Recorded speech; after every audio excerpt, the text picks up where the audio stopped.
बिस्मिल्लाहिर्रहमानिर्रहीम। बिस्मिल्लाहिर्रहमानिर्रहीम। अस्सलाम वालेकुम डियर स्टूडेंट्स। आज का हमारा टॉपिक है life cycle of insects and similarities and differences.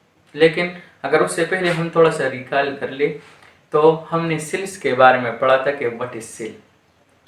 Cell के बारे में हमने पढ़ा था कि cell is the basic structural and functional unit of all living organism. इतने सारे लिविंग ऑर्गेनिज्म हैं वो एक स्मॉल यूनिट से बने हुए हैं जिसको हम क्या कहते हैं, जिसको हम सेल कहते हैं। सेल को हम तमाम लिविंग ऑर्गेनिज्म का बिल्डिंग ब्लॉक भी कहते हैं। बिल्डिंग ब्लॉक इसलिए कहते हैं क्योंकि सारे लिविंग ऑर्गेनिज्म सेल से बने हुए हैं। जिस तरह आप अपने इस क्लास को देखे, अपने इस कमरे को देखे, जिस तरह ये ईंटों से बना हुआ है, इस तरह जितने भी लिविंग बॉडीज है वो सेल से बने हुए हैं। इसलिए हम कहते हैं कि cell is the basic structural and functional unit of all living organism.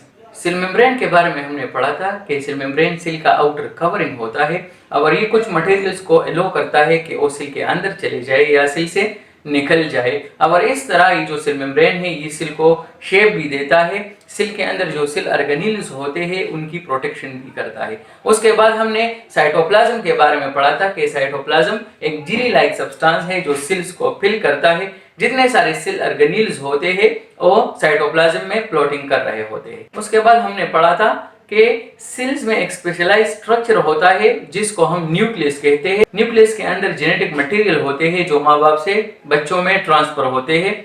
और न्यूक्लियस के बारे में हमने पढ़ा कि सेल्स में जितनी सारी एक्टिविटीज होती है वो न्यूक्लियस कंट्रोल करता है। वैक्यूल्स के बारे में हमने पढ़ा था कि एनिमल सेल को अगर हम देखें तो उसमें बहुत सारे वैक्यूल्स होते हैं लेकिन वो साइज में स्मॉल होते हैं। और अगर हम प्लांट सेल को देखें तो उसमें सिर्फ एक वैक्यूल होता है लेकिन वो साइज में लार्ज होता है। वैक्यूल्स के बारे में हमने पढ़ा था कि ये साल्ट्स, वाटर और जो दूसरे वेस्ट सब्सटेंस होते हैं उनको स्टोर करता है, उनकी स्टोरेज का काम करता है। क्लोरोप्लास्ट सिर्फ प्लांट सेल में होता है, एनिमल सेल में ये नहीं होता। प्लांट सेल में ग्रीन पिगमेंट होता है जिसको हम क्लोरोफिल कहते हैं और वो क्लोरोफिल सनलाइट एनर्जी को एब्जॉर्ब करता है और फिर प्लांट उस एनर्जी को फोटोसिंथेसिस के दौरान यूज करता है। सिलवाल के बारे में हमने पढ़ा था कि सिलवाल सिर्फ प्लांट में होता है, एनिमल्स में सिलवाल नहीं होता। सिलवाल प्लांट सेल का आउटर कवरिंग होता है। ये प्लांट सेल की प्रोटेक्शन भी करता है और उसको शेप भी देता है। और प्लांट का जो सिलवाल होता है वो सेल्यूलोज से बना होता है। उसके बाद हमने लिविंग थिंग्स के बहुत सारे खुसूसियात के बारे में पढ़ा था। हमने पढ़ा था कि जितने सारे लिविंग ऑर्गेनिज्म है उनको फूड की जरूरत होती है।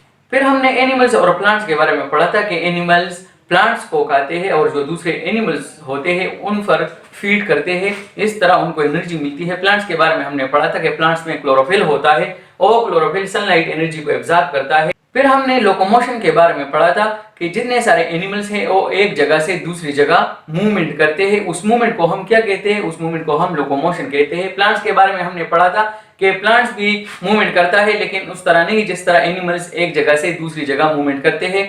प्लांट की अगर कुछ हिस्सों को हम देखें तो वो मूवमेंट शो करता है। जिस तरह अगर हम लीव्स को देखें तो वो सनलाइट के डायरेक्शन में क्या करता है? मूवमेंट शो करता है। रेस्पिरेशन के बारे में हमने पढ़ा था कि हम प्लांट्स को देखें, एनिमल्स को देखें तो वो ऑक्सीजन को टेक इन करते हैं और कार्बन डाइऑक्साइड को रिलीज करते हैं। उस ऑक्सीजन को फूड मॉलिक्यूल की ब्रेकडाउन के लिए इस्तेमाल करते हैं ताकि उससे वो एनर्जी हासिल कर सके।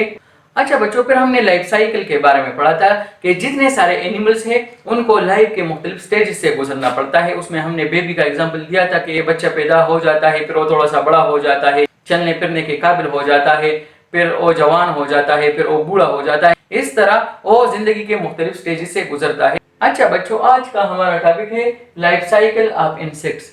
देखिए बच्चों, अभी हमने पढ़ा कि जितने सारे ऑर्गेनिज्म हैं उनको जिंदगी के मुख्तलिफ स्टेजेस से गुजरना पड़ता है।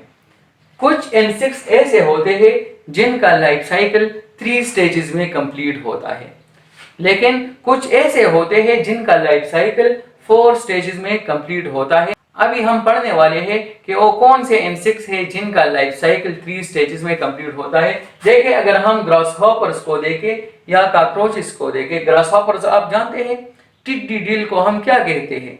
उसको हम ग्रासहॉपर्स कहते हैं। कॉकरोचेस तो आप जानते ही होंगे जिसको हम उर्दू में लालबेग कहते हैं। तो इन इंसेक्ट्स का जो लाइफ साइकिल होता है वो 3 स्टेजेस में कंप्लीट होता है। किस तरह 3 स्टेजेस में कंप्लीट होता है? तो कॉकरोचेस को अगर हम ले ले, ग्रासहॉपर्स को अगर हम ले ले तो अंडे देती है, उन अंडों से निम्फ निकलते हैं। उस निम्फ को अगर हम देखें तो बिल्कुल एडल्ट कॉकरोच की तरह होते हैं। और फिर उनका जो पुराना स्किन होता है, फीदर्स होते हैं, और रिप्लेस हो जाता है नए स्किन पर और नए फीदर्स पर। इस तरह ये लाइफ साइकिल कंप्लीट हो जाता है। देखें, फिर से देखें, अभी हमने पढ़ा कि कुछ इंसेक्ट्स ऐसे होते हैं जिनका लाइफ साइकिल 3 स्टेजेस में कंप्लीट होता है, कुछ ऐसे होते हैं जिनका लाइफ साइकिल 4 स्टेजेस में कंप्लीट होता है। कॉकरोचेस और ग्रासहॉपर्स का हमने जिक्र किया कि ये ऐसे इंसेक्ट्स हैं जिनका लाइफ साइकिल 3 स्टेजेस में कंप्लीट होता है। किस तरह 3 स्टेजेस में कंप्लीट होता है? कॉकरोचेस को अगर हम देखें या ग्रासहॉपर्स को अगर हम ले लें तो अंडे देती है, उन अंडों से निम्फ निकलता है और वो बिल्कुल एक एडल्ट कॉकरोच की तरह होता है, और फिर वो बढ़ता जाता है। उनका जो पुराना स्किन होता है, पुराने फीदर्स होते हैं, और रिप्लेस हो जाते हैं नए स्किन और नए फीदर। इस तरह ये लाइफ साइकिल कंप्लीट हो जाता है। उसके बाद अगर हम देखें तो कुछ इंसेक्ट्स ऐसे होते हैं जिनका लाइफ साइकिल 4 स्टेजेस में कंप्लीट होता है। अगर आप देखें बटरफ्लाइज को अगर हम देखें या हाउस फ्लाइज को हम देखें, हाउस फ्लाइज जानते हैं आप, मक्खी को कहते हैं। तो हाउस फ्लाइज को अगर हम देखें या बटरफ्लाइज को देखें तो इनका जो लाइफ साइकिल है वो 4 स्टेजेस में कंप्लीट होता है। किस तरह कंप्लीट होता है? देखें, हाउस फ्लाइज को अगर हम ले ले या बटरफ्लाइज को, तो अंडे देती है, उन अंडों से लार्वा निकलता है। क्या निकलता है? लार्वा निकलता है। वो लार्वा फीड करता है और ग्रो करता है, बढ़ता चला जाता है। लार्वा को अगर हम ले ले तो उन्होंने अपनी बॉडी को कोकोन में कवर किया होता है, उसको हम क्या कहते हैं? इस स्टेज को हम प्यूपा कहते हैं। फिर ये प्यूपा जब ओपन हो जाता है तो उससे एक एडल्ट इंसेक्ट निकल जाता है। इस तरह ये लाइफ साइकिल कंप्लीट हो जाता है। अच्छा बच्चों, आज का हमारा टॉपिक है similarities and differences. All people are from the same species. जितने सारे पीपल्स हैं, जितने सारे ह्यूमंस हैं, वो एक नूह के हैं। क्या है?